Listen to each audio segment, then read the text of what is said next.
अस्सलाम वालेकुम। उम्मीद है आप सब खैरियत से होंगे। आप तमामों को मैं जो हूँ इस लाइव सेशन में खुशामदीद कहता हूँ। आज का जो हमारा सेशन है वो है जनाबे वाला ब्लॉकचेन, वेब 3.0 और वीडियो एडिटिंग के हवाले से। इनके बारे में हम जानेंगे कि ये क्या है और क्या नहीं है। जो हमारे आज के गेस्ट हैं वो है जनाबे वाला खिज़र बख्तियार। सबसे पहले इनके बारे में थोड़ा सा नॉलेज आपको दे दूं कि खिज़र बख्तियार मेरे सबसे करीबी दोस्तों में से हैं और मेरे स्कूल के फ्रेंड भी हैं। इनका academic background BS computer science है और ये ब्लॉकचेन के सर्टिफाइड हैं यूनिवर्सिटी ऑफ बफलो और डिफरेंट कंट्रीज में ब्लॉकचेन की कंसल्टेंसी प्रोवाइड कर रहे हैं। तो ज़्यादा वक्त नहीं लेते हैं, डायरेक्ट ही उनको बुलाते हैं और इस सेशन का आगाज़ करते हैं। लेकिन बुलाने से पहले एक शेर उनके लिए अर्ज़ है। तारीफ के मोहताज नहीं होते कुछ लोग, क्योंकि फूलों को कभी अतर लगाया नहीं जाता। तो खुशामदीद कहते हैं अपने गेस्ट को खिज़र। हमारे साथ मौजूद हैं खिज़र बख्तियार।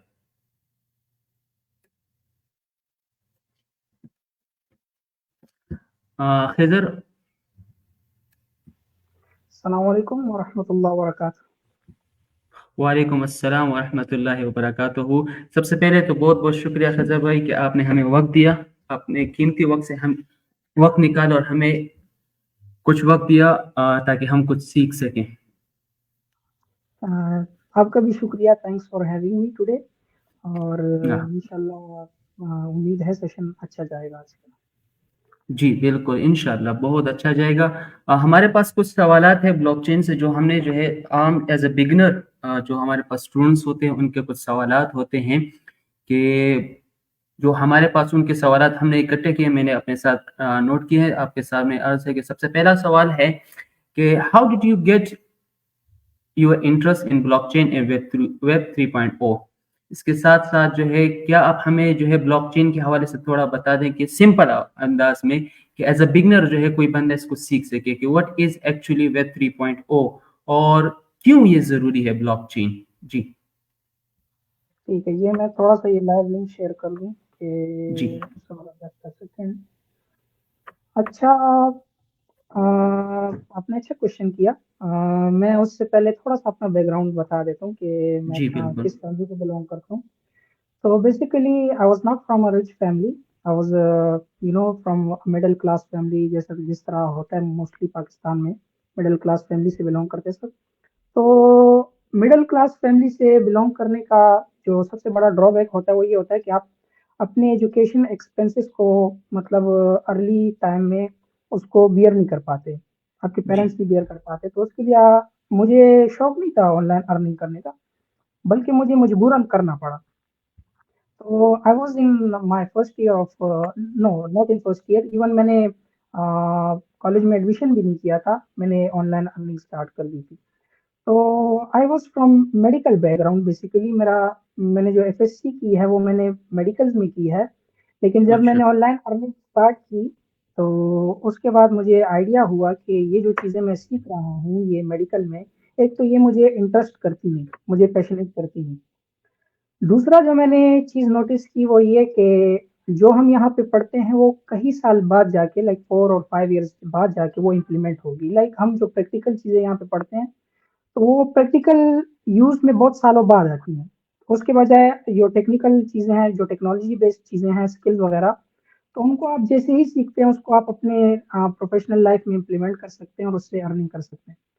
तो आप यकीन करें मेरे लिए ये बहुत ही मुश्किल डिसीजन था। सेकंड ईयर मैंने मेडिकल में किया लेकिन फिर भी मैंने अपने डिसीजन को रिकंसिडर किया।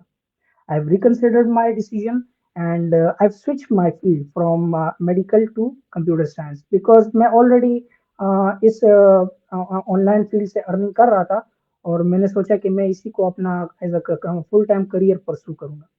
अच्छा, आपने मुझसे जो पहला क्वेश्चन किया मैंने अपने साथ यहाँ पे लिख लिया कि मुझे ब्लॉकचेन में क्यों इंटरेस्ट मेरा आया, क्योंकि ये तो एक इमर्जिंग फील्ड है। हर कोई इसको जी। सीखता नहीं है, हर कोई कहता है कि ये तो बहुत कॉम्प्लिकेटेड है। तो मेरा असल में इंटरेस्ट इसलिए डेवलप हुआ ब्लॉकचेन में बैक देन इन 2020 एंड। जब 2020 खत्म हो रहा था, 2021 का स्टार्ट था, तो आई वाज ऑलरेडी अर्निंग, और हम क्रिप्टो में जो है ट्रांजैक्शन मैंने स्टार्ट कर दी थी, वो भी चूंकि हमारे बिजनेस की नीड आ गई थी, तो हमने क्रिप्टो में ट्रांजैक्शन स्टार्ट कर दी। अच्छा, मैं अभी क्रिप्टो में ट्रांजैक्शन कर रहा हूँ। उसमें जो सबसे बेहतरीन चीज़ मुझे क्रिप्टो में ये लगी, वो ये था कि बाहर मुल्क से मुझे मिनटों में मेरी अमाउंट आ जाती थी, अच्छा। Without any delay, without any extra charges, और without any hurdles, within few minutes or seconds, and without any extra tax, मुझे वो जो है वो रिसीव हो जाती थी। तो वो तो हमारे काम की नहीं थी, लेकिन फिर उसके बाद मैंने सोचा कि यार ये तो कोई बैंकिंग सिस्टम हम नहीं यूज़ कर रहे, ये क्रिप्टो बेसिकली चलती कैसे है? तो वहाँ से जाके मैंने थोड़ा बहुत ब्लॉकचेन के बारे में मुझे आइडिया हुआ कि जो क्रिप्टो कोर टेक्नोलॉजी यूज़ करती है वो ब्लॉकचेन है। और आपको अच्छा। पता है, आपने मेरे साथ मिडिल स्कूलिंग तक पढ़ा है, मैं एक कीड़ा टाइप बंदा हूँ, कोई चीज़ ऐसी मुझे लग जाए कि जो हम्म। कॉम्प्लिकेटेड हो, जिसको बहुत ज़्यादा एक्सप्लोर बंदे नहीं कर रहे, मैं उसके बारे में जानना पसंद करता हूँ। जी तो बिल्कुल। मैंने वहाँ से जो है ब्लॉकचेन के बारे में सीखना शुरू किया थोड़ा बहुत। उन दिनों में वकार ज़का भी बहुत पुरजोश था। तो पाकिस्तान में एज़ सच मुझे रिसोर्सेज़ नहीं मिली। मुझे बस इतना, पाकिस्तान के जितने भी बंदे हैं, वकार ज़का या उसके टीम वाले या और भी जितने भी ग्रुप्स हो गए, वो क्या ब्लॉकचेन की बेसिक्स बता रहे थे कि ब्लॉकचेन क्या है, हैश क्या है, ट्रांज़ैक्शंस कैसे होती हैं, बस ये सिंपल बेसिक्स। मुझे इसको डीपली सीखना था। तो तब जाके मैंने एक कोर्स किया यूट्यूब से एमआईटी का, और अच्छा। वो जो है एमआईटी। हाँ, एमआईटी से मैंने यूट्यूब का एक कोर्स किया बैक देन, और वहाँ से मुझे बहुत ही डीपली नॉलेज मिली ब्लॉकचेन के हवाले से, और मेरा वहाँ से ही इंटरेस्ट डेवलप हो गया जब मैंने डीप डाउन जाके इस टेक्नोलॉजी को स्टडी किया, और फिर मुझे पता चला कि ये सिर्फ क्रिप्टो के बारे में नहीं है, this is not only about crypto. इससे हम बहुत ज़्यादा चीज़ें कर सकते हैं, बहुत ज़्यादा वाइल्ड लाइफ वर्ल्ड के जितने भी प्रॉब्लम्स हैं, उसको हम सॉल्व कर सकते हैं, इसको यूज़ करते यूटिलाइज़ करते हुए। तो ये था मेरा फर्स्ट क्वेश्चन का आंसर। अच्छा, सेकंड जी। क्वेश्चन आपका था कि मैं सिंपली टर्म में ब्लॉकचेन को एक्सप्लेन कर दूँ। अ, दूसरा क्वेश्चन था कि जी, सिंपल अंदाज में वेब 3.0 क्या है असल में? अच्छा, तो देखिए, ब्लॉकचेन एंड वेब 3.0। अच्छा ठीक है। देखिए, सबसे पहले वेब 3 को जानने से पहले आपको ब्लॉकचेन का पता होना चाहिए, ठीक है? तो अच्छा। मैं ब्लॉकचेन को, चूँकि ये लाइव सेशन बहुत ही डाइवर्स ऑडियंस अभी अटेंड कर रही होगी, तो मैं सिंपल एनालॉजी से समझाने की कोशिश करूँगा। अगर किसी को डीपली सीखना है इस ब्लॉकचेन की कोर टेक्नोलॉजीज़ को कि कैसे वर्क करती है, तो उसके लिए फिर मैं एंड में रिसोर्सेज़ दे दूँगा, वहाँ से वो फिर डीपली देख सकते हैं, और 1 घंटे में हम ज़्यादा एक्सप्लेन भी नहीं कर सकते। लेकिन मैं सिंपल एनालॉजीज़ में समझाने की कोशिश करूँगा कि ब्लॉकचेन की असल में ज़रूरत क्यों पेश आई। लाइक ब्लॉकचेन से पहले ऐसा क्या था कि वो ये नीड्स पूरी नहीं कर सकती थी जो जिसके लिए हमें ब्लॉकचेन की ज़रूरत पड़ी। और ब्लॉकचेन जब आपको समझ आ जाए, तो वेब3 आपको ऑटोमेटिकली समझ आ जाती है। तो देखिए, सबसे पहले आज से 1 और 2 डिकेड्स बैक, हम जब किसी भी प्रोजेक्ट पे एज़ अ कोलैबोरेशन में काम करते, फॉर एग्ज़ाम्पल मैं और आप एक प्रोजेक्ट पे काम कर रहे हैं, वो जी। माइक्रोसॉफ्ट वर्ड ही कह लें उसको। तो उसमें क्या होता था कि मैंने उस डॉक्यूमेंट में कुछ चेंजेस की, मैंने उसको आपको सेंड किया, आपने उसमें कुछ चेंजेस की, आपने उसको मुझे सेंड किया, और फिर मैंने चेंजेस की, फिर मैंने आपको सेंड किया। So this is one after other method. इसमें वो साइमल्टेनियसली चीज़ें नहीं हो रही थी। This was not a convenient way. And when there is problem where we can not do things efficiently or in convenient way, so then we try to develop some ways जिसमें हम काम को fast भी कर सके, efficiency के साथ कर सके। तो फिर उसके बाद क्लाउड सिस्टम आया। क्लाउड सिस्टम अभी आप उसी को माइक्रोसॉफ्ट के डॉक्यूमेंट की अगर मैं एग्जांपल को लेके चलूं, तो अभी अगर आप गूगल डॉक में काम करते हैं, तो at a time 2 3 4 5 as many people एक ही प्रोजेक्ट पे सेम टाइम पे कंट्रीब्यूट भी कर सकते हैं। मैं आपकी चेंजेस को देख सकता हूँ, आप मेरी चेंजेस को देख सकते हैं, और वो लाइव हमें शो भी हो रहा होता है। जैसे जैसे आप चेंजेस उसमें करते हैं, अमेंडमेंट्स करते रहते हैं, वो मुझे शो हो रही होती है, और मैं जो चेंजेस करता हूँ, तो वो आपको शो हो रही होती है कि खिजर इस प्रोजेक्ट में ये चेंजेस कर रहा है। इसकी मिसाल गिटहब की रिपोज की भी है कि गिटहब रिपोज में लोग कंट्रीब्यूशन से कोलैब करते हैं और एक ही प्रोजेक्ट पे सब काम लेके चलते हैं। लेकिन इसमें भी एक बहुत बड़ा ड्रॉबैक था। ये तो सिर्फ मैंने एक प्रोजेक्ट की एग्जांपल दी। इसी तरह पूरी चीजें इसी तरह होती रही क्लाउड पे। अभी सारे जितना भी हमारा डेटा है ना, हम ये जो अभी लाइव कर रहे हैं, इसके बाद आप इसको जब लाइव शेयर करेंगे मेटा पे और लिंक्डइन पे, तो ये जाके स्टोर होगा फेसबुक के सर्वर्स पे, क्लाउड सर्वर्स। ये हमारा स्टोरेज नहीं, हमने स्टोरेज के पैसे नहीं दिए, फेसबुक ने ही वो क्लाउड सर्वर्स खरीदे होंगे और ये उसके स्टोरेज में जाके सेव होगा। अच्छा, इसका जो सबसे बड़ा ड्रॉबैक है वो ये है कि इसमें सेंट्रलाइजेशन है। जी, सेंट्रलाइजेशन कहते हैं कि आपकी जितना भी सारा डेटा होता है वो एक जगह आके इकट्ठा होता रहता है। लाइक आप अब अभी अगर किसी हैकर को हमारे इस डेटा पे अटैक करना है तो उसको सिर्फ एक जगह पे अटैक करना है, एक जगह पे अटैक करना है एंड और डेटा विल बी कॉम्प्रोमाइज। अच्छा, इसमें दूसरा मसला, चलो मान लेते हैं कि हमारा डेटा इतना इंपॉर्टेंट नहीं है, कोई पैसे वगैरह उससे उससे वो हैकर नहीं कमा सकता, तो वो फिर उस पर अटैक क्यों करेगा। तो लेकिन अगर कोई नेचुरल डिजास्टर से वो सर्वर वगैरह उड़ जाए तो तब भी जो है हमारा डेटा लॉस हो जाएगा। सबसे जो बड़ा ड्रॉबैक था इसका वो ये था कि आपका डेटा है लेकिन इस पे कब्जा किसी और का हो जाता था, फेसबुक का हो गया।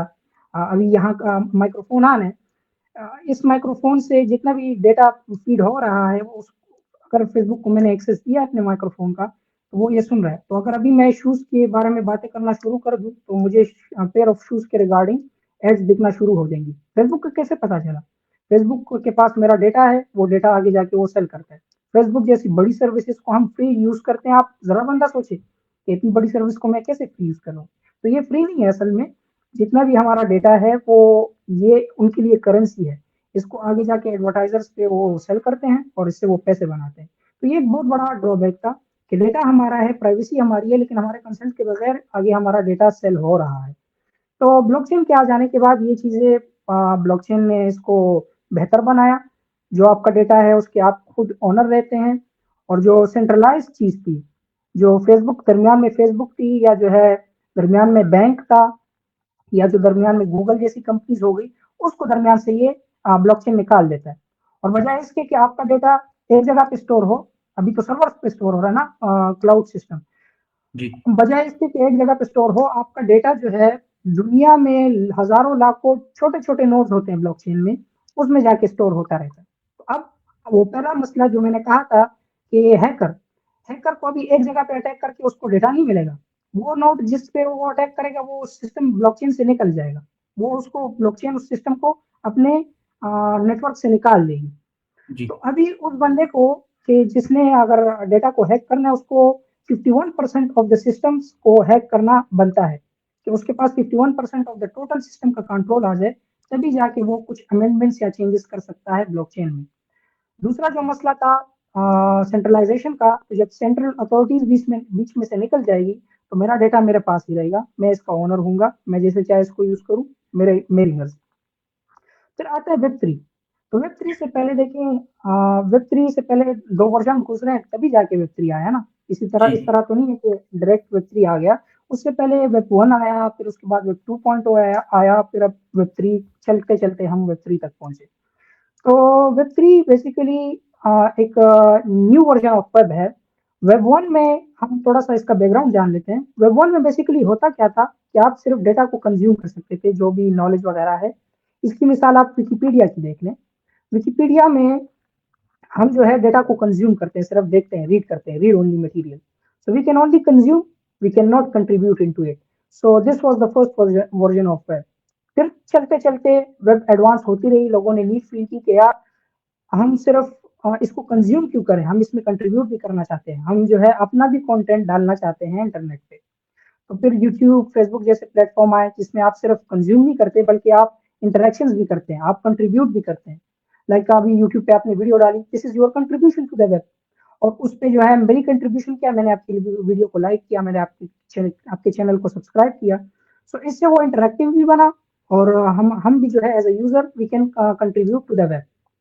लेकिन फिर भी इसमें बहुत बड़ा मसला जो वही ड्रॉबैक, क्योंकि इस वेब वर्जन में सेंट्रलाइज है चीजें। अभी आपका चैनल 2 मिलियन तक पहुंच गया यूट्यूब पे, और कल को कोई नई पॉलिसी आती है यूट्यूब की और वो पॉलिसी आपको पता भी नहीं, और उसकी वजह से आपका पूरा का पूरा मोनेटाइज चैनल वो उड़ जाता है। तो आपकी कितने सालों की वो मेहनत चली जाती है, किस वजह जी, से? बिल्कुल, क्योंकि आप उनका प्लेटफॉर्म यूज कर रहे हैं वेब पे, ठीक है। तो इसी वजह से ये वेब थ्री आया कि जिसमें आप सिर्फ डेटा कंज्यूम नहीं करते, आप डेटा कंट्रीब्यूट नहीं करते, मतलब आप उसमें वेब में कंट्रीब्यूट नहीं करते, बल्कि आप उसमें आपके डेटा पे आपका खुद का कंट्रोल भी होता है। अगर आप कोई चीज़ आर्ट वेब थ्री में अपलोड करते हो तो उसके ओनर आप ही रहते हो, ठीक है? वो उसके ओनर, उसकी प्राइवेसी, सारी चीज़ें आपके पास होती हैं। तो ये थोड़ा-सा मैंने बताया कि वेब 1 से वेब 3 तक जो सफ़र है, उसमें सिर्फ़ फ़र्क ही इतना है, in web 3 you have complete control over your data, your identity, everything. जी, बहुत शुक्रिया, बहुत शुक्रिया, बहुत ज़बरदस्त। अच्छा, सवाल एक ये भी है कि ब्लॉकचेन और वेब 3.0 में क्या कोई कनेक्शन है? अच्छा हाँ, ये अच्छा क्वेश्चन आपने किया, क्योंकि मैं रिलेट करने वाला था, लेकिन वो मुझसे भूल गया। तो देखिए, वेब 3, मैंने जैसे बताया कि वो सेंट्रलाइज़ेशन को बीच में से निकाल रही है, लाइक फ़ेसबुक और मेटा और ये गूगल जैसी बड़ी कंपनीज़ को, ये मिडलमैन बेसिकली इसको दरमियान से निकाल रही है। तो इसके लिए उनको एक टेक्नोलॉजी चाहिए होगी, और वो कोर टेक्नोलॉजी जो वेब थ्री यूज कर रही है, तो वो ब्लॉकचेन है। अच्छा, अब ऐसा भी नहीं कि web three is all about blockchain, नहीं। Web three web three superset and blockchain is the subset. अच्छा, blockchain is one of the technologies which web three uses, लेकिन वेब थ्री में उसके अलावा जनरेटिव एआई भी यूज होगा, IoT भी use होगा, 5G नेटवर्किंग भी यूज होगी। दीज एवरी ये सारी चीजों का इंटरसेक्शन से जो चीज बनेगी वो कहलाएगी वेब थ्री। लेकिन blockchain is one of the core technologies that web three uses और इट्स इम्प्लीमेंटेशन। तो blockchain is the subset of web three. Blockchain अच्छा, टेक्नोलॉजी को यूज करते हुए वेब थ्री उसके ऊपर बना है। अच्छा, बिल्कुल, बिल्कुल। अच्छा, इसी में जो है आपके पास फिर आता है, क्वेश्चन आता है कि ब्लॉकचेन और क्रिप्टो, इसमें स्टूडेंट्स कंफ्यूज होते हैं कि यार क्रिप्टो और ब्लॉकचेन ये दोनों, इनमें डिफरेंस क्या है? क्या ये सेम है, ये भी सेम है और कि नहीं? जिस तरह आपने पहले वेब 3.0 और ब्लॉकचेन का डिफरेंस समझा, तो ब्लॉकचेन और क्रिप्टो क्या सेम है? अच्छा उसामा, ये आपने जो क्वेश्चन किया, तो क्रिप्टो का भी यही सेम सीन है। Crypto is the subset of blockchain and blockchain is the hmm. Superset of crypto. मैं इसको थोड़ा सा समझाता हूँ कि देखिए, अच्छा। Crypto is the very first application of blockchain. जो सबसे पहले ट्रांजैक्शन ब्लॉकचेन पे हुई थी वो क्रिप्टो की ही हुई थी। सातोशी नाकामोटो ने की थी 2009 में बिटकॉइन की, वो भी बिटकॉइन ब्लॉकचेन पे। लेकिन crypto is not all about blockchain. Crypto जो है वो ब्लॉकचेन टेक्नोलॉजीज को, blockchain is not all about crypto. Blockchain में और भी बहुत ज्यादा इम्प्लीमेंटेशन आ सकती हैं।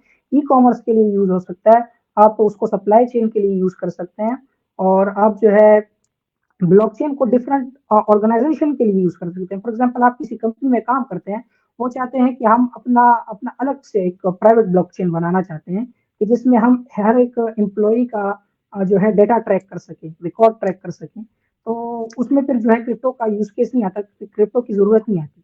लेकिन अगर हम बिगर पिक्चर की बात करें, तो जितने भी प्रोजेक्ट्स ब्लॉकचेन पे बनते हैं, उन सब प्रोजेक्ट्स का मकसद ये होता है, वो चाहते हैं कि उनका अपना एक नेटिव टोकन हो। फॉर एग्जांपल, मैंने एक नया ब्लॉकचेन इंट्रोड्यूस किया, तो मैं ये चाहूंगा कि मेरा अपना एक नेटिव टोकन हो, और वो नेटिव टोकन जो हाँ होता है, अगर ब्लॉकचेन का अपना होता है तो उसको हम क्रिप्टो करेंसी कहते हैं। तो ये है कि क्रिप्टो का एक बहुत बड़ा रोल है ब्लॉकचेन में, लेकिन blockchain is not all about crypto, इसके उससे बियॉन्ड भी यूज केसेस हैं। जी, बिल्कुल, बहुत शुक्रिया। अच्छा, आपने यहाँ पर कहा कि ब्लॉकचेन जो है ई-कॉमर्स में भी इस्तेमाल हो सकता है, तो इसके बारे में ज़रा बताइए कि किस तरह ब्लॉकचेन जो है ई-कॉमर्स में इस्तेमाल होता है? अच्छा, ये ऐसा आपने टॉपिक पूछा ना, कि अगर इसके बारे में मैं पूरा दिन भी लगा रहूँ ना, अच्छा, तो मे बी मतलब मैं कवर ना कर सकूँ, लेकिन मैं थोड़ा-सा इंटरनेट पे इसके बारे में सर्च करता हूँ। नहीं, कि मेन पॉइंट्स आ जाए मेरे सामने, उसी को फिर मैं आपके सामने थोड़ा-सा एक्सप्लेन कर दूँगा। अच्छा, जी, ब्लॉकचेन को जब हम ई-कॉमर्स में यूज़ करते हैं, तो सबसे पहले एक सिक्योरिटी एनहांस हो जाती है। देखिए, मैंने जैसे ही बताया कि ई-कॉमर्स में सप्लाई चेन में बहुत ज़रूरी होता है ये कि आपकी सिक्योरिटी हो, आपका डेटा लीक ना हो, जो कस्टमर्स का, कंज्यूमर्स का डेटा है, या जो है आपके फंड्स वो ना जाए। तो ये ब्लॉकचेन से सिक्योर और कोई अभी तक चीज़ नहीं आई अभी तक, ठीक है? दूसरा, उसके बाद जो है कॉस्ट सेविंग। जिस तरह मैंने अभी थोड़ी देर पहले बताया कि जो चीज़ें टाइम लेती थी और जिसमें ज़्यादा कॉस्ट लगती थी, ट्रांज़ैक्शन बेसिकली, तो ब्लॉकचेन के जी, ज़रिए वो ईज़ी हो गई और कॉस्ट एफिशिएंट हो गई, कॉस्ट मतलब बजट फ्रेंडली हो गई। तो ये आगे जाके ब्लॉकचेन ये नहीं है कि अभी अपने फुल फॉर्म में, it is still in its emerging phase. With time ये जाते जाते इतना इम्प्रूव हो जाएगा कि ये बहुत ज्यादा अपनी आखिरी शक्ल इख्तियार कर लेगा। Blockchain still has a lot of space for improvement and everything. तो ये जो है मैं यही बात कर रहा था कि कॉस्ट सेविंग हो जाएगी इससे। दूसरा ये कि फास्टर ट्रांजेक्शन, ई कॉमर्स में हमें फास्ट ट्रांजेक्शन चाहिए होती हैं। फास्ट ट्रांजेक्शन यहाँ से भी रिफंड अगर चाहिए हो आपको तो उसके लिए भी आपको फास्ट ट्रांजेक्शन चाहिए होती है। अगर आप आगे बंदे को ट्रांजेक्शन कर रहे हैं तो fast transaction is one of the way, one of the thing that can improve e commerce, और जो कि ब्लॉकचेन से अचीव किया जा सकता है। इसके अलावा एफिशिएंसी इंक्रीज हो जाएगी। और सप्लाई चेन, ये सप्लाई चेन पे मैं थोड़ी बात कर लेता हूँ। मैं थोड़ा सा एक्सप्लेन करता हूँ कि व्यूअर्स को पता चले कि ब्लॉकचेन कैसे ई कॉमर्स में और सप्लाई चेन में इंप्रूवमेंट लाएगा। देखिए सप्लाई चेन होता क्या है, पहले मैं सप्लाई चेन बता देता हूँ। कोई बंदा है, वो प्रोडक्ट बना रहा है, मैन्युफैक्चरर लाइक एप्पल। तो एप्पल जब प्रोडक्ट बनाता है, उसके बनाने से लेकर फिर उसके बाद उसको डिस्ट्रीब्यूटर को दिया जाता है, होलसेलर जो होते हैं। होलसेलर्स, ये एक प्रोसेस हो गया। होलसेलर्स आगे जाके फिर रिटेल शॉप को देते हैं, ये एक और चीज हो गई। फिर उसके बाद रिटेल शॉप से जो है आगे कंज्यूमर्स तक जाता है और कस्टमर्स तक जाता है। ठीक है। तो अब अगर प्रोडक्ट कम मैन्युफैक्चर होता है तो ये रिटेल शॉप में क्या मोबाइल कम आएंगी ना, और इसी जी जी। तरह डिमांड उसकी बढ़ जाएगी। तो ये जो है एक सप्लाई चेन इसको कहते हैं, इस मैकेनिज्म को सप्लाई चेन कहते हैं। तो ब्लॉकचेन इसको कैसे इंप्रूव कर सकता है? Back a few decades ago, like Walmart एक बहुत बड़ा रिटेल सिस्टम है पूरी दुनिया में। तो उनके पास ये मसला आया था। वो जो है ये पिग होता है ना, पिग का गोश्त, पोर्क जिसको कहते हैं, सुअर जी का जी। गोश्त। तो उन्होंने जो है एक कंप्लीट बैच मंगवाई थी और उसको पूरे जो चाइना के अपने रिटेल शॉप में डिस्ट्रीब्यूट कर दी थी। अब हुआ उसमें ये कि एक बैच जितना उन्होंने मंगवाया था उसमें सिर्फ एक बैच, एक ट्रक, बहुत ज्यादा उन्होंने मंगवाया था लेकिन सिर्फ एक बैच, एक ट्रक उसमें इन्फेक्टेड निकला, उसमें मसला था। अच्छा। तो उसकी वजह से वो सारा चूंकि पूरे चाइना में डिस्ट्रीब्यूट हो गया था, तो वो ट्रैक नहीं कर पा रहे थे कि कौन सा अभी इन सब में से कौन से वाले में वो मसला है। तो फिर उसकी वजह से जितने भी टोटल पोर्क की उनकी सप्लाई थी पूरे चाइना में, उनको वो सब के सब वेस्ट करना पड़ा। और इसी तरह मैंगोस का हुआ था मेक्सिको में, और डिफरेंट कंट्रीज में यही मसला हुआ था वॉलमार्ट को। तो ये अगर ब्लॉकचेन को इम्प्लीमेंट कर दिया जाए इसमें, अगर ब्लॉकचेन को इम्प्लीमेंट कर दिया जाए तो हम हर एक चीज को ट्रैक कर सकते हैं। कैसे ट्रैक कर सकते हैं? ब्लॉकचेन में एक चीज होती है hash. Hash is the unique identity of every block. तो जैसे मेरी फिंगरप्रिंट है ना, दिस इज जी। यूनिक। आपकी फिंगरप्रिंट मेरे फिंगरप्रिंट से कभी मैच नहीं कर सकेगी। बिल्कुल। सिमिलरली आपकी फिंगरप्रिंट मेरी फिंगरप्रिंट आपकी फिंगरप्रिंट से मैच नहीं करेगी। हर एक बंदे की अपनी आइडेंटिटी होती है, यूनिक फिंगरप्रिंट। इसी तरह हर एक ब्लॉक का की अपनी यूनिक आइडेंटिटी होती है जिसको हैश कहते हैं। और उस हैश से हम स्पेसिफिक चीजों को ट्रैक कर सकते हैं। तो ये जो पोर्क का प्रोडक्ट आया था या जो मैंगोज आए थे, इसको हम ट्रैक कर सकते हैं कि ये इससे पहले किस ट्रक में आया था, उस ट्रक से पहले ये किस डिस्ट्रीब्यूटर के पास था, उस डिस्ट्रीब्यूटर से पहले ये किस मैन्युफैक्चरर किस कंट्री से आया था। तो हम ये पूरे सप्लाई चेन को इस तरह से मतलब देख सकते हैं या ब्लॉकचेन के जरिए। अच्छा, दूसरा इसका जो यूज केस हो सकता है वो ये है कि डायमंड इंश्योरेंस के बारे में आपने सुना है? डायमंड इंश्योरेंस ये होती है कि आपको कंपनी कहती है कि यार डायमंड अगर आपका गुम हो गया तो उसके बदले में हम आपको पे करेंगे। तो होता क्या है कि डायमंड इंश्योरेंस में हर साल तकरीबन 45 बिलियन डॉलर का स्कैम होता है, फ्रॉड होता है। वो होता क्या है कि अगला बंदा जो होता है डिस्ट्रीब्यूशन के टाइम डायमंड्स छुपा लेता है या कुछ फ्रॉड कर लेता है, या अगले बंदे को जब मिल जाता है उसके बाद वो उसको कहता है कि मुझसे तो डायमंड गुम गया। तो ये डिफरेंट किस्म के स्कैम्स होते हैं, इसको ट्रैक नहीं कर पाते लोग। तो अगर ये ब्लॉकचेन आ जाए, ब्लॉकचेन के जरिए फिर हम इन चीजों को, इस तरह के स्कैम्स को हम टैकल कर पाएंगे, हम इसको जो है हैंडल कर पाएंगे। इसके अलावा और भी डिफरेंट यूज केसेस हैं, लाइक फॉर एग्जांपल ब्लॉकचेन में एक चीज होती है term smart contracts. Smart contracts कहते हैं कि आपके और मेरे दरमियान कॉन्ट्रैक्ट हो जाए, जैसे एफिडेविट होता है ना, अभी आजकल हम जो एफिडेविट करते हैं। जी जी। तो अगर वही चीज हम ब्लॉकचेन पे कर दें तो उसको हम कहते हैं स्मार्ट कॉन्ट्रैक्ट। लेकिन स्मार्ट कॉन्ट्रैक्ट की एक खासियत है, इसी वजह से इसको स्मार्ट कहते हैं, कि इसमें जो आपने कंडीशंस लिखी, वो ऑटोमेटिक अगर जैसे ही वो कंडीशन मीट होती है, ऑटोमेटिकली वो चीज़ एग्जीक्यूट हो जाती है। फॉर एग्जांपल अगर मैं आपको कहता हूँ, उसामा आप मेरे स्कूल आ जाओ, या जितने भी स्टूडेंट्स हैं उनको मैं कहता हूँ आप मेरे स्कूल आ जाओ, अगर तो आप लोग बोर्ड में 95% से ज़्यादा स्कोर करते हो, तो आपको मैं 50,000 ईच आपके अकाउंट में, क्रिप्टो वॉलेट में मैं डिस्ट्रीब्यूट करूँगा। तो ये स्मार्ट कॉन्ट्रैक्ट हो गया हम सबके दरमियान। अब जिस बंदे के 95% से ज्यादा मार्क्स आ गए, ऑटोमेटिकली मेरे वो वॉलेट से ट्रांजेक्शन जाएगी और उन बंदों के वॉलेट में वो डिस्ट्रीब्यूट होंगे 50,000 टोकन्स। एग्जाम्पल दे रहा हूँ। तो यही चीज उसमें भी हो सकती है, ई कॉमर्स में, कि आपने कोई प्रोडक्ट मंगवाया और वो उस तरह से नहीं निकला। अच्छा उसामा, ये मुझे कुछ दोस्त कह रहे हैं कि लिंक ओपन नहीं हो रही, काम नहीं कर रहा, आप जरा इसको देख सकते हैं? लिंक ओपन नहीं हो रहा, मैं देखता हूँ। हाँ, हमें देख रहे हैं कुछ लोग कि नहीं? जी जी जी, लाइव तो हम देख रहे हैं लोग। आप ज़रा देखेंगे, मुझे लोग कह रहे हैं कि लिंक ओपन नहीं हो रही। लेट मी सी। आपका नहीं, ये आपने पब्लिक नहीं किया ना उसामा भाई, ये इसको फेसबुक से आप इसको पब्लिक कर दे, मेरे ख्याल से आपने सिर्फ फ्रेंड्स किए हुए। नहीं, आई गेस जो है मेरे पास तो जो है फेसबुक नहीं, से। ये जो लाइव जो आप आपने किया ना, तो ये it's not public, it's only to friend. आप मुझे वो लिंक्डइन का, मैं लिंक्डइन का शेयर कर देता हूँ, कोई मसला नहीं, नो प्रॉब्लम, मैं लिंक्डइन का शेयर कर मेरे दूँ। लिंक्डइन सही पे में पब्लिक, शेयर। लिंक्डइन पे पब्लिक है। सॉरी फॉर द इनकन्वीनियंस, लेकिन वो लोग उस टाइम से मैसेज कर रहे हैं ना मुझे, तो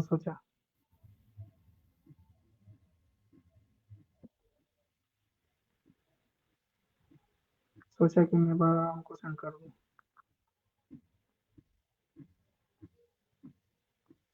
मैं ज़रा आपके साथ शेयर करता हूँ। लिंक्डइन का मुझे आप लिंक दे दें काइंडली। जी। ये है, उस टाइम से मुझे मैसेजेस आ रहे हैं, तो चलिए मैंने सोचा कि आप, अच्छा, मुझे भी आ गए चुके थे बहुत। मैंने आपके साथ शेयर कर दी। ये आपका फेसबुक का जो मैंने देखा ना, तो it's not public, it's only to your friends, so only they can watch okay. It.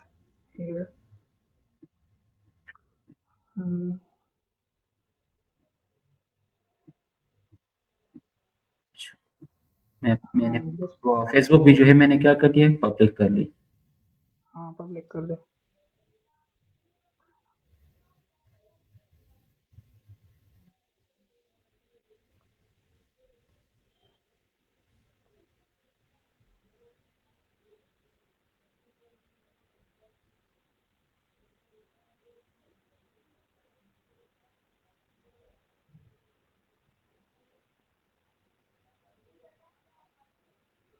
Sorry for the inconvenience, बस ये मैंने शेयर कर दिया।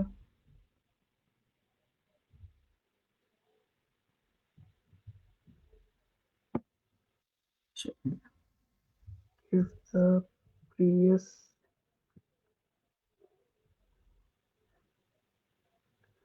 अच्छा तो मैं बात कर रहा था, बस हो गया ये शेयर, सॉरी इनकन्वीनियंस के लिए था, मैं बात कर रहा था ई कॉमर्स।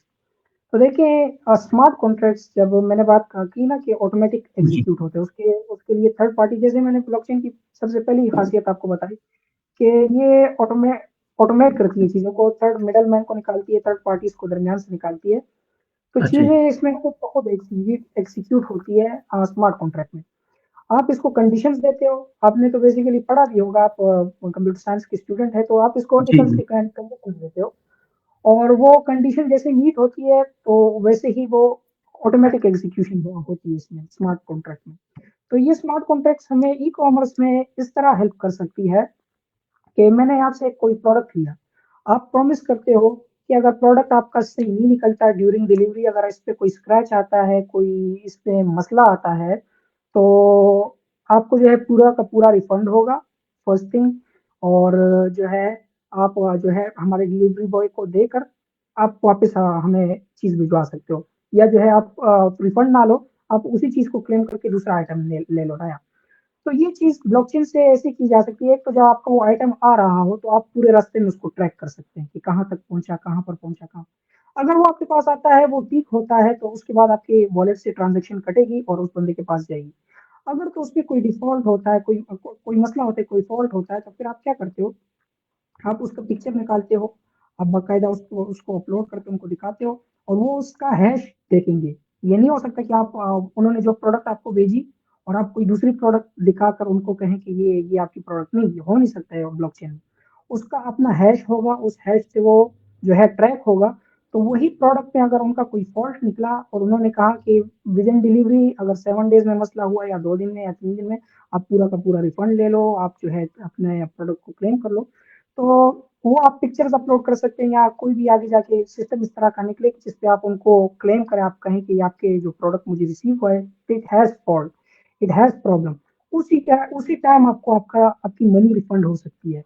अगर आप उसको जो है दूसरा क्लेम करना चाहते हैं तो वो भी हो सकती है। तो ये this these are the things which are going to come in ecommerce because of blockchain. तो और भी बहुत ज़्यादा चीज़ें हैं, अगर इस पे मैंने पहले भी बताया, अगर मैं बातें करने लग जाऊँ तो एक दिन में भी कवर नहीं हो सकती, लेकिन ये मैंने कुछ चीज़ें बताई, ये इम्प्लीमेंटेशंस कि जिसको हम ब्लॉकचेन को यूज़ करके हम ई-कॉमर्स में इसको ला सकते हैं। अच्छा, इसमें मेरा सवाल ये था स्मार्ट कॉन्ट्रैक्ट है, लेकिन आपने स्मार्ट कॉन्ट्रैक्ट के बारे में बता दिया कि स्मार्ट कॉन्ट्रैक्ट क्या है और क्या नहीं, इसके बारे में आपने तफसीलन बात कर ली। क्या ब्लॉकचेन एक स्कैम है या नहीं? अच्छा, blockchain itself is not a scheme, blockchain is a अच्छा। टेक्नोलॉजी। देखिए जिस तरह अच्छा। अभी क्लाउड सिस्टम है ना, तो वो डेटाबेस है, बेसिकली डेटाबेस। ब्लॉकचेन को सिंपल वर्ड्स में डेफिनेशन भी लोग मांगते हैं ना कि ब्लॉकचेन की डेफिनेशन मुझे बता दो।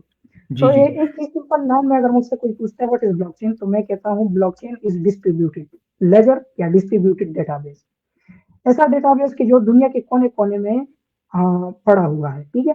सो डेटाबेस कैसे स्कैम हो सकता है? Database itself is not a scam, तो blockchain itself is not a scam, लेकिन उस टेक्नोलॉजी को यूज़ करने वाले या उस टेक्नोलॉजी को यूज़ करके उस पे प्रोजेक्ट्स बनाने वाले स्कैम करते हैं। Like for example mobile is a technology, ये एक इन्वेंशन है खुद में, लेकिन इसको यूज़ करते हुए कितने ज़्यादा स्कैम्स हो जाते हैं या इसी को यूज़ करते हुए कितने स्कैम एप्लीकेशंस बन जाते हैं जो मोबाइल पे चलती हैं। Similarly blockchain itself is not a scam, लेकिन इस पे कुछ ऐसे प्रोजेक्ट्स बन जाते हैं कि जिसके थ्रू लोगों से स्कैम किया जाता है, कि वो स्कैम प्रोजेक्ट बनते हैं, लोगों को वो वादे करके, बेसिकली वो क्रिप्टो प्रोजेक्ट्स होते हैं, उनको वो कहते हैं कि आप इसमें इन्वेस्ट करें, आपको ये मिल जाएगा, वो मिल जाएगा। उनसे फंडिंग ले लेते हैं और फिर उसको जो है वो ड्रॉप कर देते हैं, तो ये पूरा सीन चलता है। तो scam can happen on in projects, but the technology itself cannot be a scam, can never be. जी, बिल्कुल, बहुत शुक्रिया, बहुत शुक्रिया, बहुत अच्छे। अच्छा, ब्लॉकचेन का फ्यूचर क्या है खिज़र भाई? क्या ब्लॉकचेन का आप फ्यूचर किस आपकी निगाह से ब्लॉकचेन का फ्यूचर क्या है? अच्छा, आपने फ्यूचर की बात की ना, तो देखिए उसामा भाई, I am very optimistic about this technology, क्योंकि मैं 2-3 साल से ऑलमोस्ट इसमें यूँ हूँ, मैं इसको डिस्कवर कर रहा हूँ दिन ब दिन। अच्छा, मैं कितने टाइम से इसमें इन हूँ, लेकिन I still can not claim myself to be expert of blockchain. अच्छा। I still have a lot of things to learn. Each day there's a new thing that you have to learn in blockchain. तो ये still मैं कह रहा हूँ ना, emerging phase में आपको हजारों चीजें सीखने को मिलेंगी दिन ब दिन दिन दिन। देखिए एग्जांपल मैं ऐसे देता हूँ कि जो सीरियम है ना, वो पहले प्रूफ ऑफ वर्क मैकेनिज्म को यूज करती थी। प्रूफ ऑफ वर्क अभी किसी को समझ नहीं आएगा कि क्या कंसेंसस मैकेनिज्म क्या होता है, प्रूफ ऑफ वर्क क्या होता है, लेकिन मैं सिंपली बता देता हूँ कि जो माइनिंग मशीन्स होती हैं, तो ये पहले लगती थी ब्लॉकचेन के लिए। उसका ये है कि उसकी सिक्योरिटी बहुत स्ट्रांग होती है, लेकिन वो एनर्जी भी बहुत कंज्यूम करता है। तो इतने ज्यादा सिस्टम्स लगते थे, पूरी दुनिया में एनर्जी कंज्यूम होती थी, तो वो एक तो इन्वायरमेंट के लिए फ्रेंडली नहीं था, दूसरा बहुत ज्यादा कॉस्ट उसमें लगती थी। तो इन चीजों की वजह से थोड़ा सी इसमें फिर चेंजेस आए, प्रूफ ऑफ स्टेक आया, ठीक है, प्रूफ ऑफ हिस्ट्री आया, डिफरेंट कंसेंसस मैकेनिज्म आए और आ रहे हैं। तो ये इम्प्रूव हो रहा है। लेकिन अगर मैं खुद अपना बताऊं कि द फ्यूचर ऑफ ब्लॉकचेन, जितना मैंने खुद इसको एक्सप्लोर किया, तो I see a very bright future of blockchain. कोई भी क्लेम नहीं कर सकते कि कोई कौन सी टेक्नोलॉजी कितना बूम करेगी, कितना नहीं करेगी। Still we are on stake, we are we are we are having our career on stake. पहले अभी तक फ्यू डिकेड्स पहले तक अगर आप देख लें, 10 साल पहले या 20 साल पहले तक देख लें, तो लोग क्लेम करते थे कि यार ये जो इंटरनेट है या जो आर्टिफिशियल इंटेलिजेंस है, तो उसको भी लोग स्कैम कहते थे या कहते थे इसका कोई पोटेंशियल नहीं है, ये इस तरह से बूम नहीं करेगा। लेकिन अभी आप देख लें, जनरेटिव एआई ने किस तरह बूम किया है, वो बर्स्ट हुआ है। हर कोई स्टार्टअप चाहता है कि मेरे मेरे स्टार्टअप में जनरेटिव आए, वो मेरे स्टार्टअप में जनरेटिव एआई हो। इसी तरह जब इंटरनेट स्टार्टिंग में आया और ये स्ट्रीमिंग जब खास कर आई कि आप जी, जी। लाइव मूवी देख सकेंगे, तो उस टाइम लोगों ने हमारी और आपकी तरह लोगों ने ये कहा, जो जो स्पेशलिस्ट होते हैं उस टेक्नोलॉजी के, वो तो बहुत ऑप्टिमिस्टिक थे। लेकिन मेरे और आपकी तरह लोगों ने कहा कि कौन यार इतना घंटा बैठ के इतना बड़ा सिस्टम लगाए और फिर उसके बाद 5 घंटों में एक मूवी देखे, वो उसमें बफरिंग होती रहे। आप आज की मैं बात नहीं कर रहा, आज से 10-15 साल पहले की बात कर रहा हूँ। लेकिन अभी आप देखें, अभी हर एक बंदे के पास नेटफ्लिक्स की सब्सक्रिप्शन होती है, हर एक बंदा इसको यूज कर रहा होता है। तो blockchain itself is in emerging phase, और मैं इसका फ्यूचर बहुत ब्राइट देखता हूँ। अगर कोई बंदा इसको अपने लिए परस्यू करना चाहता है, तो मैं उसको पहले कहूंगा कि आप इस पे खुद अपनी रिसर्च करें। लेकिन it is a very promising technology. If you look at it at different angles, it has a lot of potential and opportunities for everyone. Welcoming technologies है, इसमें अभी भी बहुत ज्यादा innovations और inventions और improvement के लिए space है। तो अगर आप कम टाइम में, वो होता है ना शॉर्टकट, वो एक ऐसा है कि शॉर्टकट नहीं है, आपको बहुत ज्यादा चीजें सीखनी पड़ेंगी, लेकिन ऐसी चीज की जो किसी ने पहले की ना हो, वो ब्लॉकचेन में भी पॉसिबल है फिलहाल। जी। अच्छा, यहाँ पर आपने जो है सीखने की बात की है, तो आप लोगों को ब्लॉकचेन सीखना सजेस्ट करते हैं? अगर सजेस्ट करें तो किन लोगों को सजेस्ट करते हैं? क्योंकि अब हर कोई तो ब्लॉकचेन में क्या आ सकता है कि या नहीं आ सकता है? मतलब इसके लिए क्या बैकग्राउंड चाहिए, बैकग्राउंड नहीं चाहिए इसके हवाले से, ये ज़रा बता दें। अच्छा मुसामा, मैंने जिस तरह थोड़ी देर पहले कहा कि I was a medical student but I reconsidered my decision. Hmm, medical hmm. Was not the thing for me. I was like second year student हो एक बंदा, और उसके बाद वो जाके कोई नया टॉपिक जिसने वो पहले पढ़ा भी ना हो, जीरो से सीखे, तो it is a very tough decision. जी, आप यकीन बिल्कुल। करें, अभी भी आपको पता होगा इस्लामिया में एक बंदे ने सुसाइड कर ली जस्ट बिकॉज उसके अच्छे मार्क्स नहीं आए एनएमडीकेड में। तो this is not the end, everyone has to reconsider the decision. NMDCAT or medical is not the end. You can always go back and retake the decision if it's not working for you. अगर आप medical में नहीं select हो रहे, नहीं जा पा रहे, so there there are different other opportunities, आप उसको एक्सप्लोर कर सकते हैं। आप उसको एक बार ट्राई तो करें ना। अगर जी। मैंने ऑनलाइन अर्निंग ट्राई ना की होती, तो मैं भी आज मैं कंप्यूटर साइंस ना कर रहा होता, आज मैं भी आपके साथ में आज ऑनलाइन ना आया हुआ होता। क्योंकि मेरी फैमिली में मैं पहला वो बंदा था जिसने ऑनलाइन अर्निंग स्टार्ट की। इन चीज़ों का कॉन्सेप्ट नहीं है हमारे पठान कल्चर में, आपको पता है। तो जी, जी, आप जो कह बिल्कुल। रहे हैं कि किसको मैं सजेस्ट करता हूँ, और अगर बिगिनर है तो वो सीखे इसको या नहीं, तो देखिए it depends on the person कि आया आपको ये ब्लॉकचेन टेक्नोलॉजी पैशनेट करती है या नहीं। Does it click you, does it have your interest. अगर तो आपको ये क्लिक करती है, पैशनेट करती है, आपको इसके इसको सुन के, इसको सीख के मजा आता है, तो मैं सजेस्ट करूंगा सबसे पहले आप एक शॉर्ट कोर्स ले लें। शॉर्ट कोर्स, इंट्रोडक्टरी कोर्स, उसमें आपको पूरे इसकी कॉम्प्लेक्सिटीज होगी, जितनी कॉम्प्लिकेशन होगी, उसका पता चल जाएगा। तो जब आपको पता चलेगा, उसके बाद आपके माइंड में एक आइडिया आएगा कि आया ये में टेक्नोलॉजी मेरे लिए है या नहीं है। तो जब उस बंदे को ये आइडिया होगा कि हाँ ये चीज मुझे इंटरेस्ट, क्योंकि मैंने खुद ये किया, मैंने पहले इसको सीखा, मैंने देखा, फिर मुझे जब अच्छा लगा तो फिर मैंने इसको आगे कंटिन्यू किया। तो इस तरह डायरेक्ट मैं किसी को नहीं सजेस्ट कर सकता कि हाँ आप इसको करो या ना करो। ये हर एक बंदे का हुँ, हुँ। पर्सनल इंटरेस्ट पे भी, पहले प्रेफरेंस पे और पर्सनल इंटरेस्ट पे डिपेंड करता है। और उसके लिए भी मैं ये, अगर किसी का इंटरेस्ट हो कि यार मैं स्टार्ट करना चाहता हूँ, तो उनको पहले मैं सजेस्ट करूंगा कि आप एक शॉर्ट कोर्स एटलीस्ट इसमें कर लें, कि आपको एटलीस्ट आइडिया हो जाए कि ये है किस बारे में, इसमें मैं किस चीज़ों के बारे में डील करूंगा, मुझे किस चीज़ों के साथ डील करना पड़ेगा। तो उसके बाद भी अगर आपको अच्छा लगता है, आपको ये सीखना है, कंटिन्यू करना है, तो फिर आप स्पेशलाइजेशन में चले जाएं। डिफरेंट एडवांस कोर्सेज है, कोर्सेरा से आप कर सकते हैं, और मैं आखिर में मैं रिसोर्सेज दे दूंगा, तो फिर वो कर सकते हैं। लेकिन अगर कोई बंदा जिसने जिसको ये इंटरेस्ट करती नहीं, लेकिन सिर्फ उसने बज़वर्ड सुना है कि ब्लॉकचेन है, आप हर कोई बंदा एक नई चीज है और मैं सीखना चाहता हूँ, तो उसके लिए फिर ये वर्क नहीं करेगा। जिस तरह इलॉन मस्क अच्छा। मस्क ने कहा था ब्लॉकचेन इज अ बज़वर्ड, तो कोई बंदा है उसका इंटरेस्ट ही नहीं है, और वो फिर भी दुनिया की वजह से सीखना चाहता है कि यार हर कोई बंदा ब्लॉकचेन ब्लॉकचेन कर रहा है, let's learn about it, take it as a career, pursue it as a career. तो it will not work for them. Only those can go into it who has a serious interest in it. जी, बहुत शुक्रिया, अच्छा, यहाँ तक for example किसी बंदे को जो है इंटरेस्ट बिल्डअप हो रहा है, तो उसके लिए क्या रूट मैप होगा? रूट मैप उसके लिए क्या होगा? एक रूट मैप, क्योंकि हमारे यहाँ पे मसला ये होता है कि हमारे पास हर कोई बंदा सीखना सीखना चाहता है, लेकिन उसके लिए कोई परफेक्ट रूट मैप नहीं है। यूट्यूब होता है, लोग कंफ्यूज हो जाते हैं कि कहाँ पे जाना चाहिए, कहाँ पे नहीं जाना चाहिए। तो आप एक आम जो एक बंदा है, एक बिगिनर आ रहा है, जो उसमें इंटरेस्ट ले रहा है, तो उसको क्या क्या रूट मैप आप सजेस्ट करेंगे? अ ये बहुत अच्छा क्वेश्चन आपने किया। देखिए ओसामा, सबसे पहले मसला ये होता है कि अ, लोग कन्फ्यूज़ हो जाते हैं, क्या चीज़ सीखनी है, हम्म। क्या नहीं सीखनी। जितना ज़्यादा आप अपनी चीज़ें जो आज सीख रहे हैं, उसको म्यूट करेंगे, उतना ज़्यादा आपके लिए अच्छा होगा। एक चीज़ मैं बहुत कहता हूँ कि आपको अपनी विज़न की क्लैरिटी होनी चाहिए। उसके लिए आप बिल्कुल। जितना ज़्यादा टाइम देना चाहें, उतना आप ज़्यादा टाइम दें। अगर आप रात को 1 घंटा, 2 घंटा सोचते हैं अपने विज़न के बारे में कि यार मैंने क्या बनना है। फॉर एग्ज़ाम्पल, आप डिसाइड करें आप आज से 5-10 साल बाद खुद को कहाँ देखना चाहते हो। वो तो फिर ज़िंदगी है ना, बंदा ज़िंदा रहे या ना रहे, वो तो जी किस्मत का बिल्कुल, खेल है। हाँ। लेकिन अगर आपका प्लान ये है कि मैंने पाकिस्तान से बाहर जाना है, तो फिर उसके लिए आपकी स्ट्रेटेजी अलग होगी। और अगर आपका ये प्लान है कि आपने पाकिस्तान में ही रहना है, तो फिर उसके लिए आपकी स्ट्रेटेजी अलग होगी। फॉर एग्जाम्पल, अगर आपने बाहर जाना है, तो आप फिर अपने अच्छे सी सीजीपीए मेंटेन करोगे स्कॉलरशिप के लिए। आप आइल्स वगैरह पे फोकस करोगे, अपनी डॉक्यूमेंटेशन स्टार्टिंग से ही उसको रेडी करोगे। लेकिन अगर आपका विजन ही क्लियर नहीं है, आप डिग्री कर लोगे, फिर उसके बाद आप सोचोगे कि यार अभी मुझे पाकिस्तान से बाहर जाना चाहिए या पाकिस्तान में ही काम करना चाहिए या कौन सी टेक्नोलॉजी में मैं घुसूँ, तो it will not work, it will never work. So आपको जो है स्टार्टिंग से ही क्लैरिटी करनी चाहिए कि जो टेक्नोलॉजी आप सीखना चाहते हैं, उसके बारे में आपको क्लैरिटी हो, ठीक है? क्लैरिटी हो गई, तो उसके बाद जो है आपको कोई मेंटर ढूँढना है। आपको मेंटर ढूँढना है या आपको रोडमैप की क्लैरिटी होनी चाहिए।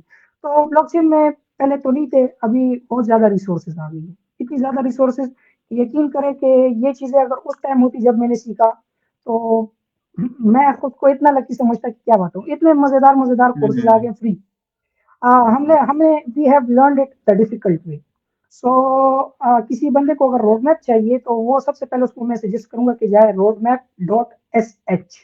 This is a website which will give you a road map of learning blockchain. Blockchain technology को आप कैसे सीख सकते हैं, ठीक है? पूरा का पूरा आप वहाँ पर ब्लॉकचेन डेवलपमेंट का पूरा आपको रोड मैप मिल जाएगा, वो आपको वहाँ से आप सीख सकते हैं। अच्छा, जी। अब ब्लॉकचेन में भी सिर्फ ये तो नहीं है ना कि आप डेवलपमेंट में ही जाए। जिस तरह आप कोई और काम करते हैं, उसमें डिफरेंट सेक्शंस होते हैं, डिफरेंट सेक्टर्स होते हैं। मोबाइल बनाना हो गया, तो इसमें कोई सॉफ्टवेयर वाले होते हैं, कुछ हार्डवेयर वाले काम करते हैं, कुछ जो है डिस्ट्रीब्यूशन करते हैं, ई-कॉमर्स सेलिंग करते हैं ना। तो इसी तरह ब्लॉकचेन भी फिर बहुत ज़्यादा वास्ट फील्ड हैं, आप उनमें से कोई भी सीख सकते हैं। तो अगर आपको फंडामेंटल्स और ब्लॉकचेन का जो कोर आर्किटेक्चर है, वो सीखना है, तो उसके लिए फिर मैं आपको सजेस्ट करूँगा 5 मिनट्स इंजीनियरिंग, एक यूट्यूब चैनल है। तो वहाँ से आप उसको सीख सकते हैं। बहुत ही ज़बरदस्त इंडियन चैनल है, बहुत ही ज़बरदस्त और अच्छे तरीके से हिंदी में उन्होंने समझाया है ब्लॉकचेन को। और अगर पाकिस्तानी कोई चैनल आप चाहते हैं, तो फिर सर इरफान मलिक ने बहुत अच्छे से ब्लॉकचेन को जो आर्किटेक्चर है और उसका जो मैकेनिज्म है, किस तरह से वो वर्क करता है, इसकी एप्लीकेशंस क्या है, तो उन्होंने एक्सप्लेन की है। अगर आप इसके डेवलपमेंट साइड में जाना चाहते हो, तो एक तो आपको वो रोडमैप्स डॉट एस एच से उसका रोडमैप मिल जाएगा। दूसरा जो है कोड ईटर, एक यूट्यूब चैनल है, वहाँ पर कंप्लीट कोर्स पड़ा है डेवलपमेंट का इसका, आप वहाँ से भी सीख सकते हैं। और दूसरा ये है कि उन्होंने इजीली समझा है, वरना तो आप इसमें एडवांस कोर्स भी कर सकते हैं अंग्रेजों से, लेकिन वो आपके लिए कॉम्प्लिकेटेड होगा एज अ बिगिनर। तो वो जी हिंदी में बिल्कुल। एज अ, क्योंकि हमारी बहुत ज़्यादा आवाम देसी है, तो they will find it easy doing it in Hindi. तो कोड ईटर के नाम से उन्होंने, उनका बहुत अच्छा कोर्स है, वो कर सकते हैं। उसके बाद अगर कोई किसी अंग्रेज से करना चाहता है, तो वो उसके लिए फिर स्पेशलाइजेशन कोर्स है, कोर्सेरा से वो कर सकते हैं। जी, बहुत शुक्रिया। चलें, हमने लर्निंग कर ली खज़र भाई, सही है। हमने जो चीज़ें हमने बेसिक थी, जो हमारा नीड था, हमने कर लिया। एज़ अ बिगिनर हम जो है जब कुछ सीखें, तो हम उसके देखते हैं अपॉर्च्युनिटीज़ कि उसमें क्या अपॉर्च्युनिटीज़ होती हैं। तो आप हमें ज़रा ये बताएँ कि ब्लॉकचेन में क्या अपॉर्च्युनिटीज़ है? कहाँ-कहाँ पे अपॉर्च्युनिटीज़ आपको मिल सकती है? क्या अपॉर्च्युनिटीज़ है, क्या नहीं है? इसके बारे में ज़रा बताएँ। अच्छा Usama, when something is in its emerging phase, it has more opportunities than those things which is already matured. जी। तो इसमें ये है कि आप यकीन करें, अभी रिसेंटली मैंने सोलाना का सर्टिफिकेशन की है, नास दिल्ली की तरफ से, नास दिल्ली की तरफ से सर्टिफिकेशन की, बेस्ड ऑन स्कॉलरशिप। उन्होंने मेरा वो देखा, प्रोफाइल देखा और उन्होंने ये देखा कि काफ़ी टाइम से मैं इस इंडस्ट्री में हूँ, तो उन्होंने मुझे ये स्कॉलरशिप प्रोवाइड की। तो आप यकीन करें उनका सिर्फ़ वो हमने वो स्कॉलरशिप को पूरा प्रोग्राम पूरा किया, उसके बाद अभी इतने ज़्यादा दिन-ब-दिन उनके बाउंटी प्रोग्राम्स आते हैं। वो कहते हैं कि आप कोई भी प्रोजेक्ट हमारे प्लेटफ़ॉर्म पे बनाएँ, आपको हम 1 मिलियन फंडिंग तक देंगे, अगर आपका प्रोजेक्ट हमें पसंद आया। आप हमारे जितने प्रोजेक्ट्स बने हैं, उसमें कोई फ़ॉल्ट, मसला निकालें, आपको हम इतने $5,000 $10,000 तक बाउंटी प्राइज़ देंगे। अच्छा, ये तो सिर्फ़ मैंने आपको बताया कि अगर आप ऑलरेडी एक्जिस्टिंग प्लेटफ़ॉर्म्स पे काम करना चाहें। इसमें कंटेंट राइटर के लिए भी अपॉर्च्युनिटीज़ हैं। अगर कोई कंटेंट राइटर आता है, वो ब्लॉकचेन टेक्नोलॉजी को सीखता है, तो वो अपने कंटेंट राइटिंग स्किल को ब्लॉकचेन टेक्नोलॉजी के साथ मर्ज कर ले, तो वो अच्छा खासा इस टेक्नोलॉजी से पैसे बना सकते हैं। कैसे? कि इसके लिए जो भी प्रोजेक्ट बनता है ब्लॉकचेन का, उसके लिए व्हाइट पेपर लिखा जाता है और वो हर बंदा नहीं लिख सकता। जिसको ब्लॉकचेन की टेक्नोलॉजी का इल्म होगा वही बंदा लिखेगा और इसके लिए हज़ारों डॉलर्स पे किए जाते हैं। एक-एक वो पेज होता है ना, आम कंटेंट राइटर जो होता है वो अगर पेज लिखता है तो उसके लिए कम अमाउंट होती है। लेकिन अगर आप व्हाइट पेपर के लिए एक पेज लिखते हो, तो वो एक-एक वर्ड बहुत इम्पोर्टेंट होता है। अगर उसमें थोड़ी-सी भी मिस्टेक हो जाए, तो उनका पूरा प्रोजेक्ट स्पॉइल हो सकता है। तो व्हाइट पेपर राइटर्स आप बन सकते हैं अगर आप कंटेंट राइटर हैं। अगर तो आप वो हैं मार्केटर हैं तो आप प्रोजेक्ट की सेल मार्केटिंग कर सकते हैं, उसमें आ सकते हैं। उसके अलावा अगर आप नेटवर्कर हैं, अगर आपने ये राउटर वगैरह में काम किया है, 5G नेटवर्किंग इन चीज़ों में काम किया है, तो blockchain has a wide networking क्योंकि ये पीयर टू पीयर सिस्टम होता है, एक सिस्टम दूसरे सिस्टम से नेटवर्क के थ्रू कनेक्ट होता है। तो न जो नेटवर्किंग में आना चाहता है, वो तो वो भी इसको सीख सकता है। They have already also opportunity in blockchain. अच्छा, जो बंदा डेवलपमेंट करना चाहता है, तो they can also build their own projects on on another blockchain या अगर कोई ऑर्गेनाइज़ेशन अपनी खुद की ब्लॉकचेन बनाना चाहती है, तो they can also make a blockchain. तो अच्छा, कोई मेरी तरह अगर ब्लॉकचेन कोच बनना चाहता है कि वो ब्लॉकचेन को सीखे और इसका एडवाइज़र बने। एडवाइज़र का ये होता है कि आप पूरे टेक्नोलॉजी को सीख जाते हैं। तो अभी blockchain is not for everyone. किसी ऑर्गेनाइज़ेशन में ब्लॉकचेन की ज़रूरत नहीं होगी, तो आप ज़बरदस्ती तो उसको नहीं घुसेड़ सकते कि आप नहीं आपकी ब्लॉकचेन लगा लो। नहीं, it does not happen like that. तो हम क्या करते हैं कि हम पूरे टेक्नोलॉजी को समझते हैं, उसी बेस पे हम डिफरेंट बिज़नेसेस, स्टार्टअप्स को एडवाइस देते हैं that do you need blockchain और नॉट? अगर आपको ज़रूरत है तो पब्लिक ब्लॉकचेन की है, हाइब्रिड ब्लॉकचेन की है या प्राइवेट ब्लॉकचेन की है। और अगर आपको ब्लॉकचेन की ज़रूरत है सिर्फ़ एक स्पेसिफिक सेक्टर में, तो वो कहाँ पे ज़रूरत है और किस तरह से वो इम्प्लीमेंट होगी, तो ये एक एडवाइज़र रोल है, ब्लॉकचेन कोच का रोल है, ये भी आप कर सकते हैं। तो और भी इसमें अपॉर्च्युनिटीज़ हैं, लेकिन ये आपने मुझसे जो अपॉर्च्युनिटीज़ का पूछा कि do hmm, blockchain provide opportunities for others. So yeah, these are the opportunities which I have told you. हाँ, thank you so much, thank you so much. अच्छा, अभी तक जो आपकी जो जर्नी थी, जहाँ पर आपने बहुत सी मुश्किलात झेली हैं या फैसिलिटीज़ आपके पास नहीं थी क्योंकि मैं आपको जानता हूँ कि आपके पास उस तरह की फैसिलिटीज़ अवेलेबल नहीं थी, आप एक मिडल क्लास फैमिली से ताल्लुक था। यूथ को क्या पैगाम आप देना चाहते हैं? जो हमारे यंग यूथ है, इसके पास मुझे लगता है कि आज हर एक चीज़ उनके पास मौजूद है, हर एक चीज़। आई गेस अगर एक बंदे के पास मोबाइल है, तो उसके पास वो तमाम रिसोर्सेस होनी चाहिए जो शायद दूसरे लोगों के पास जो जैसे पहली जनरेशन के साथ नहीं थी। तो what will you advice them? देखिए उसामा, अगर मेरा तो इतना एक्सपीरियंस रहा नहीं क्योंकि मैं अभी खुद भी अभी बहुत छोटा हूँ, टाइम के साथ-साथ और एक्सपीरियंस होगी, लेकिन छोटा सो फार बनवाता हूँ। प्रोफेशनल हाँ, सो प्रोफेशनल वर्ल्ड में थोड़ा बहुत जो मेरा एक्सपीरियंस रहा है, उसके बेस पे अगर मैं एक एडवाइस देना चाहूँ, तो वो ये है कि आप हमेशा खुद को टाइम दें डिसीज़न लेने में। आपका अच्छा, डिसीज़न बहुत मैटर करता है। ये जो ब्लॉकचेन है ना, ये जब आया तो उस टाइम कोई ना ही इसको सीख रहा था, ना कोई इसका कोई मतलब इस तरह मुझे भी पता था कि मैं ये सीखूँगा तो मैं क्योंकि उस टाइम कोर्सेज़ ही नहीं थे कि मैं इसमें क्या बन सकता हूँ या क्या मैं इससे कमा सकता हूँ। तो मुझे आइडिया ही नहीं था लेकिन I was passionate about it. मैंने डिसाइड किया कि मैंने यही सीखना है। अभी तक आई एम स्टिक। आपको पता है और कितने साल 2-3 साल हो गए मेरे अभी तक आई एम ऑन इट। तो आपको पहले डिसीज़न लेने से पहले हज़ार बार सोचना है कि यार अगर जो चीज़ मैं कर रहा हूँ, क्या ये मेरे लिए ठीक है? 1 बार रिकंसिडर करो, 2 बार करो, 10 बार करो। लेकिन जब एक बार आपने उसको कंसिडर कर लिया तो फिर आप उस पे डटे रहो। तो ये विज़न की क्लैरिटी होना बहुत ज़रूरी है। और दूसरा जो मैं एक और मतलब दूँगा एडवाइस वो ये है कि आप जो नॉइज़ है लोगों की, जो डिफरेंट चीज़ों की नॉइज़ है उसको म्यूट कर दें। अभी आप फॉर एग्ज़ाम्पल मैं ब्लॉकचेन सीख रहा हूँ और सॉरी अच्छा, मैं अभी ब्लॉकचेन सीख रहा हूँ और इसमें जनरेटिव एआई आ गया। तो इसमें बहुत से लोग जो होते हैं वो वो करते हैं, हाइप की वजह से फोमो करते हैं। फोमो कहते हैं फियर ऑफ मिसिंग आउट, कि यार ये चीज मुझसे चली ना जाए।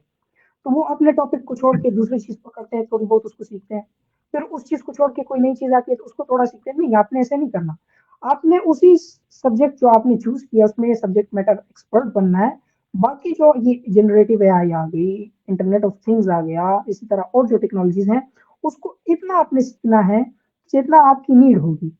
It is called T learning, कि आप एक टॉपिक में डीप लर्निंग करते हो और उसके बाद जो है बाकी टॉपिक के जो है आप सरफेस लर्निंग करते हो। इतना आपको इल्म हो कि आप उसको उससे अपडेटेड रहो, आप डिफरेंट जनरेटिव एआई टूल्स को यूज कर सको। लेकिन दैट्स इनफ। अगर आपने उसमें कुछ करियर परसू नहीं करना है तो फिर उसको आपने डीपली नहीं सीखना, क्योंकि आपके पास 24 घंटे हैं दिन में। आप क्या क्या सीखोगे? तो ये मेरी एडवाइस रहेगी कि आप ज्यादा चीजों से खुद को डिस्ट्रैक्ट ना करें। जो आपने अपने लिए चुना है पहले उस पर पूरी रिसर्च करें, अपने डिसीजन को 1000 बार रिकंसिडर करें, लेकिन एक बार आपने अगर चूज कर लिया फिर उसी पर डटे रहे। बहुत शुक्रिया, बहुत शुक्रिया। मेरे तो जितने भी सवाल थे मेरे तो ख़त्म हो गए हैं। आई गेस अगर कमेंट्स में कोई क्वेश्चंस हैं तो वो देख लेते हैं। जी, देख लें आप।